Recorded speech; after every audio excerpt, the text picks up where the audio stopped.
E os Estados Unidos, então, começaram a enviar tropas para a região, militares do Exército, da Aeronáutica e da Marinha, e o Trump ordenou que as tropas americanas mirem na Venezuela. Os Estados Unidos não estão para brincadeira, que a coisa está pegando fogo ali na Venezuela já, começando a sentir o calor, né, no cangote desses militares chegando, das ameaças americanas, de subir o prêmio da cabeça do Maduro. O primeiro caso é o caso da Venezuela, o segundo caso é o caso do Brasil.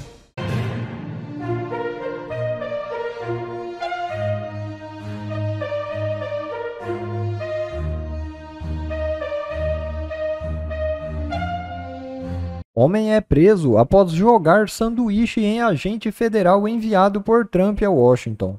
É isso mesmo. Um funcionário do Departamento de Justiça dos Estados Unidos foi preso por lançar um sanduíche da rede Subway contra um agente federal destacado para Washington, capital do país, como parte da promessa de Donald Trump de combater o crime. Pelo jeito, não respeitar a polícia é o feitio da esquerda em todo o planeta.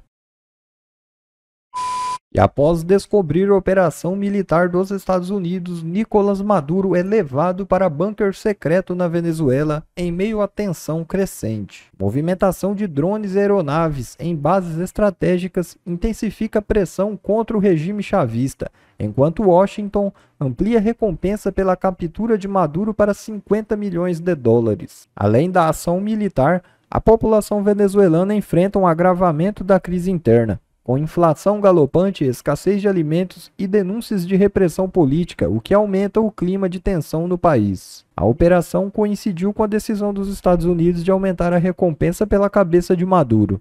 O valor passou de 15 milhões de dólares para 50 milhões de dólares, ou seja, quase 300 milhões de reais, segundo um comunicado oficial do Departamento de Estado norte-americano. Nesse segundo mandato, o Donald Trump está olhando com mais cuidado para a América Latina, porque ele entendeu que há questões, né, que envolvem a América Latina, que atingem diretamente a segurança nacional americana, e os Estados Unidos, então, começaram a enviar tropas para a região para enfrentar ameaças de cartéis de drogas. Militares do Exército, da Aeronáutica e da Marinha estão se concentrando no sul do Mar do Caribe, e o Trump ordenou que as tropas americanas mirem grupos no México e na Venezuela, como o Tren de Aragua e o MS-13. E aí, consta, a gente vai lembrar que o governo americano tentou de tudo para que o governo brasileiro colaborasse e reconhecesse o Comando Vermelho e o primeiro comando da capital como grupos terroristas. O Brasil do PT disse não, não, não, não, não. Ricardo Lewandowski, ministro da Justiça, achou um absurdo completo. E notícia dessa semana também, o ministro do Interior do Paraguai, ele informou que há um escritório de combate ao terrorismo e às organizações criminosas, às facções criminosas, porque ele, claro, faz a ligação, ele falou, é tudo a mesma coisa. Os grupos terroristas e as facções criminosas têm relação, se misturam, né, atuam juntas. E o Paraguai, que está voando, está deixando o Brasil para trás, agora tem lá um escritório na tríplice fronteira, né, Paraguai, Argentina, Brasil, com policiais treinados pelo FBI. Então, infelizmente, o Brasil do PT continua seguindo aquela linha de proteção aos bandidos, consta. E que é uma regiãozinha ali conflagrada por terroristas, turma do Hezbollah atua ali e tudo. E veja que coincidência, o Alexandre de Moraes foi sancionado no mesmo dia que outros brasileiros ou gente com passagem pelo Brasil ligados ao Hezbollah, alguns deles. Então, está tudo meio interligado quando a gente fala de Foro de São Paulo, narco-estado e por aí vai. Os Estados Unidos não estão para brincadeira. Eles têm também uma outra bazuca na mão para combater essa turma do lado financeiro, que é o RICO, né, que pega as movimentações financeiras desses crimes organizados, né? E, de novo, mandar 4 mil soldados, Marines inclusive, com um submarino e o escambau, não é para quem está querendo só aparecer. Dizem, e a imprensa brasileira não vai noticiar isso direito, né, que a coisa está pegando fogo ali na Venezuela já, começando a sentir o calor, né, no cangote desses militares chegando, das ameaças americanas, de subir o prêmio da cabeça do Maduro e por aí vai. Então, de novo, Lacombe, eu vou ser muito breve nesse meu comentário, que eu já falei muito hoje sobre outras coisas.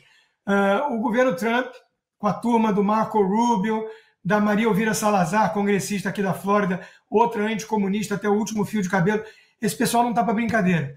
Esse pessoal quer derrubar os comunistas que estão no poder e impedir que outros regimes comunistas consolidem-se no poder na região. O primeiro caso é o caso da Venezuela, o segundo caso é o caso do Brasil.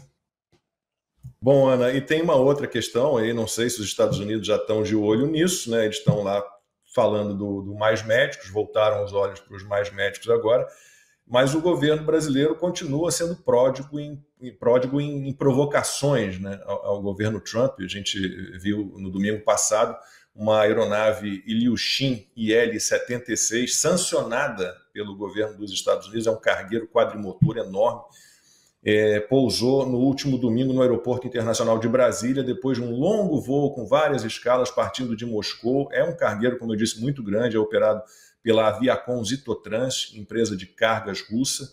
Essa companhia foi sancionada em 2023 pelo governo americano por usar suas aeronaves para transportar cargas para a Venezuela, e a Aviacom Zitotrans também já fez voos cargueiros da Rússia para a Coreia do Norte, e é sigilo total. Parece que foi só uma escala, mas ninguém sabe o que havia no avião. Aqui no Brasil, a ANAC não se manifestou, e depois dessa escala no Brasil, este avião enorme, esse cargueiro russo, seguiu para a Venezuela e depois para Cuba. Então é mais uma, né, que eu garanto que o governo americano, né, deve estar já de olho nisso também.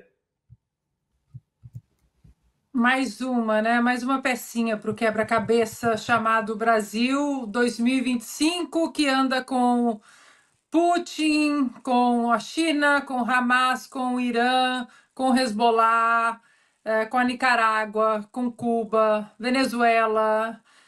Não tem como a situação do Brasil melhorar diante de tudo isso. Nós passamos o vídeo do Lula plantando uva, falando, né, aquela bobajada, como a gente fala em Minas, uma bobajada toda, e é incapaz de dar um telefonema.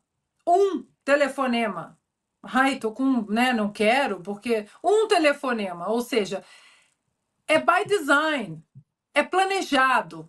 Ele não dar um telefonema para Donald Trump, ele deixar que os Estados Unidos apliquem sanções, tarifas, mais impostos, enfim, é tudo planejado pelo Lula, porque ele está de mãos dadas com um lado ideológico que, apesar de não ter nada a ver com o Brasil democrático, diplomático, republicano, é o lado que a gente sabe que ele sempre quis.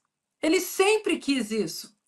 Agora, Lacombe, permita-me voltar rapidamente na fala do ministro Padilha, que ficou chateado, né, que a filha de 10 anos, o que uma menina de 10 anos, por que uma menina de 10 anos, por que a esposa? E aí, como vocês estavam falando, a torcida organizada da Globo News, a torcida do consórcio, né, do regime, não fala, por exemplo, no filho da Débora, que também tem 10 anos e que tem uma mãe condenada a 14 anos de prisão por escrever Perdeu Mané de Batom. E aí eu queria rapidamente que eu pedi o nosso querido Edilson Salgueiro lá da Revista Oeste, porque ele tem todo o material de todas as mães presas, condenadas, e eu pedi para ele, eu vou escrever sobre isso. Como mãe, eu tenho a obrigação de escrever sobre os filhos pequenos, as crianças que estão vendo suas mães condenadas a 10, 14, 17 anos de prisão. Onde está a compaixão dessas mulheres sem coração da Globo News, falando em uma menina de 10 anos? Que barbaridade, que crueldade a menina não ir para a Disney. Rapidamente, Lacombe, a Rieni, condição, gravidez de alto risco, 8 meses. Motivo da prisão, abolição violenta do Estado Democrático de Direito, condenada a 17 anos e 6 meses de prisão. Giovana, não vou falar do sobrenome não, 23 anos, filho recém-nascido, ré por crimes semelhantes de abolição violenta do Estado Democrático de Direito. Situação, aguarda julgamento. Juliana, 34 anos. Filhos, Davi de 9 com asma severa e Eva de 7. Motivo da prisão: abolição violenta do Estado de Direito, golpe de Estado. Condenada a 17 anos de prisão, segue presa. Ana Flávia, 37 anos. Filhos: Isaac Daniel, 7 anos. Acusada de incitar a participar de depredação de prédios públicos. Situação: condenada a 17 anos de prisão, segue presa. Jaqueline, 40 anos. Filhos: Isabelle, de 10 anos, e um menino mais novo, de 7 anos. Motivo da prisão: participar da invasão e depredação. Situação: condenada a 17 anos de prisão, segue presa. E a lista é enorme. Então vocês, canalhas da Globo News, que se fazem de mulheres preocupadas com mulheres, mas não olham para essas mulheres. Isso é crueldade. Isso é golpe. Isso é crueldade. Peço até perdão por me exaltar um pouco, mas é que na situação de mãe é muito difícil ver isso. É muito difícil ver isso. É mais do que legítimo, Ana. O Gustavo Gayer, deputado, gravou um vídeo que ele diz que dedicou 7 horas à pesquisa também, com esses relatos aí todos e vários, né? Qualquer pessoa que vê uma coisa dessas e não se emociona, morreu por dentro, como dizem, né? Então, de novo, quem realmente tem sensibilidade, tem empatia, sabe calibrar onde colocar, né, a indignação. É realmente revoltante ver a Globo News achar que a família do Padilha está passando o pão que o diabo amassou agora. E que isso é um absurdo, não esses casos que a Ana trouxe. O superchat do Gilvan Muniz é sobre isso. Obrigado, Gilvan. No caso do Alexandre Padilha, ele é que tem que explicar para a filha por que ela ficou sem o visto. Muita cara de pau e chorar na Globo Lixo. Silvia, a gente lembra, a Ana se concentrou apenas nas mulheres, mas a gente lembra que teve vendedor ambulante preso, um cara que vendia balas com lepra também foi preso, morador de rua, um autista... crianças foram detidas, crianças foram levadas para o ginásio da Polícia Federal, crianças, idosos, e a crueldade é tirar o visto da filha do Alexandre Padilha. Tomara que essa fala da Ana chegue onde precisa chegar, porque as pessoas precisam entender o que é ter coração.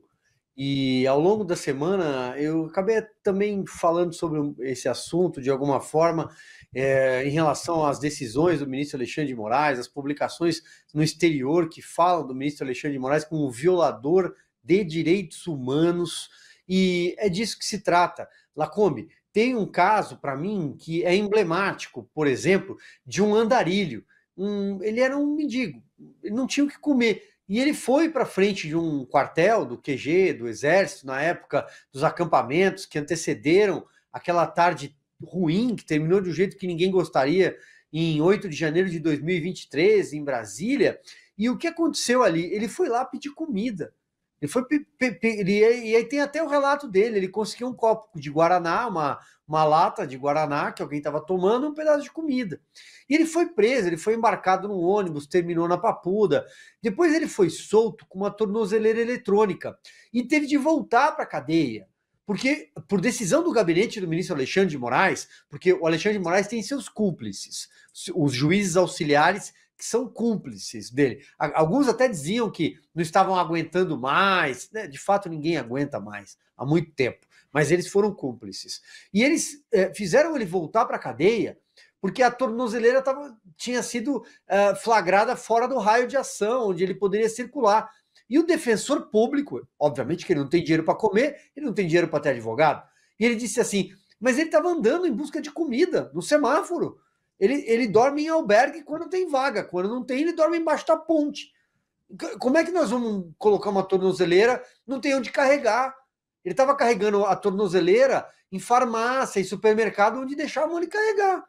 Ele não tem casa, ele não tem domicílio. Esse é um caso. Tem um outro que você acabou de citar, portador de hanseníase, que é uma doença grave, que precisa de remédios. Inclusive o Estado precisa amparar essas pessoas. Tem cadeirantes, tem uma senhora que tem mais de 70 anos que ela está apanhando dentro da cadeia, ela só pediu para sair de lá porque ela está apanhando.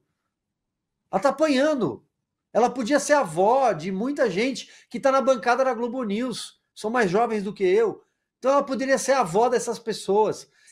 Para eles não precisam ter compaixão, para esse pessoal não tem misericórdia, simplesmente porque protestaram dentro do direito constitucional de reunião e acabaram arrolados dentro daquele turbilhão que foi o 8 de janeiro, um tumulto generalizado. Será que aquela senhora tinha força para jogar uma pedra numa vidraça? Não, provavelmente não. Provavelmente ela não fez nada disso. A Ana faz um comentário humano, é humano, porque ela é mãe, eu sou pai. Nós 4 aqui somos, aliás. Nós sabemos que criança tem dor de dente, criança pede colo, criança quer Natal, criança quer Dia das Mães, Dia dos Pais. É importante para eles. Ir buscar na escola, levar para a creche, é importante para a criança. A criança pede para dormir junto, abraçado. Essas crianças não tiveram esse direito. Mas crianças, outras por aí, filhas de traficantes, sequestrador, homicidas, quem cometeu o crime de latrocínio tem esse direito. Sabe por quê? Por causa do duplo grau de jurisdição. Né? Traficante é julgado na primeira instância e pode recorrer durante muito tempo. Às vezes nem é preso. Agora esse pessoal não. Esse pessoal caiu no gabinete do ministro Alexandre de Moraes. Ali, meu amigo, o destino é certo. Ali não tem compaixão. Ali não tem nada de cristão. Ali é um lugar escuro. E nem falamos da tortura contra o Daniel Silveira, Felipe Martins, o próprio Mauro Cid foi torturado, né? Então, uma crueldade tirar o visto americano da filha do Padilha. Vá. É isso. Bom, vamos falar um pouquinho das eleições na Bolívia, né? Hoje teve eleição presidencial na Bolívia e o país pode se afastar, finalmente, do socialismo depois de 20 anos, né? Os 2 candidatos da oposição ao governo de esquerda lideram as pesquisas. Os primeiros resultados oficiais ainda não saíram. Eu estava até olhando agora há pouco. A previsão é que comecem a sair os primeiros resultados por volta de 10 da noite, horário de Brasília. E a expectativa é de que vai haver um segundo turno entre o empresário Samuel Doria Medina, da Aliança Unidade Nacional, e o ex-presidente Jorge Quiroga, da Aliança Livre. São 2 partidos de direita.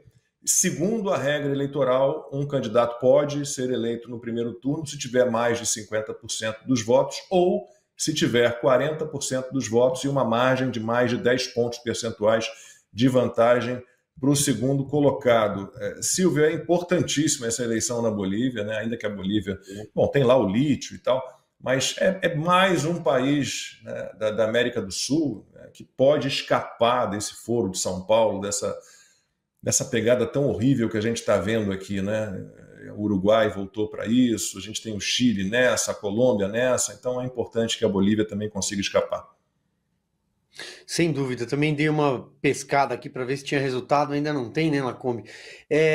De fato, se a direita, vamos chamar assim, né? Mas se pelo menos a derrota desse bolivarianismo se consumar, é uma derrota do Foro de São Paulo. A Bolívia segue desde Evo Morales e seus sucessores sob um domínio muito forte dessa esquerda latina que é o Foro de São Paulo. É a esquerda que hoje comanda a Colômbia, por exemplo, com Gustavo Petro, que é um não, né? Porque não deixou de ser terrorista, né, um militante armado. A Colômbia vive um retrocesso depois de ter derrotado todos os cartéis, Medellín, Bogotá, Cali, vive um retrocesso gigantesco. O Chile também tem outro, o Boric lá embaixo. Então, assim, o Foro de São Paulo se instalou aqui. E o Brasil, claro, evidentemente, além da Venezuela, onde o chavismo já foi implementado e expandido com Nicolás Maduro há muito tempo.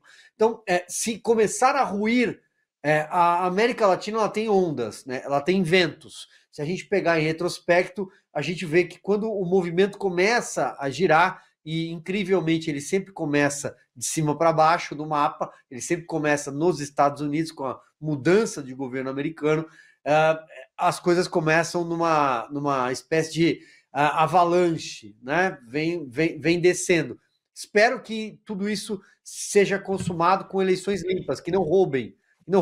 E aí o Lula perderá um aliado cucaracho, um dos aliados cucarachos. Espero que seja o primeiro, depois que o Chile também reforce a sua posição e que, principalmente, esse colombiano vá para algum lugar que o meu francês aqui não me permite falar.